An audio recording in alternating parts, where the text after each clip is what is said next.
అందరికీ నమస్కారం. ఈరోజు మనం బ్రెస్ట్ క్యాన్సర్ రిస్క్ జోన్లో ఎవరెవరు ఉంటారో తెలుసుకుందాం. మొదటగా వయసు, ఏజ్ 45 ఇయర్స్ పైబడిన ఆడవాళ్ళందరూ రిస్క్ జోన్లో ఉన్నట్టే. బిలో 45 ఇయర్స్ ఆఫ్ ఏజ్ కూడా బ్రెస్ట్ క్యాన్సర్ డయాగ్నోజ్ అయ్యే ఛాన్సెస్ ఉంటాయి. ఫ్యామిలీ హిస్టరీ అంటే strong family history, breast cancer ఎవరికైనా ఉండి ఫ్యూచర్ జనరేషన్స్లో వచ్చే ఛాన్సెస్ కూడా ఎక్కువగా ఉంటాయి. తర్వాత నల్లి పారస్ ఉమెన్ అంటే పెళ్ళి అయ్యి గర్భం దాల్చలేని ఆడవాళ్ళు కూడా హై రిస్క్ జోన్లో ఉంటారు.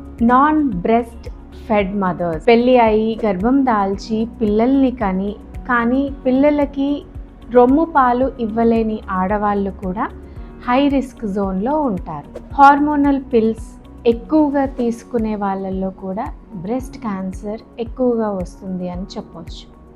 మన లైఫ్ స్టైల్ కూడా చాలా మ్యాటర్. ఎక్కువగా ఆల్కహాల్ తీసుకునే వాళ్ళు, స్మోకింగ్ తీసుకునే వాళ్ళల్లో కూడా రొమ్ము క్యాన్సర్ వచ్చే అవకాశాలు చాలా ఎక్కువగా ఉంటాయి. ఫర్దర్ డీటెయిల్స్ కోసం please do contact doctor Adapu Shailaja, general surgeon at Jairam Hospital, Mankamatota, Karimnagar. Thank you.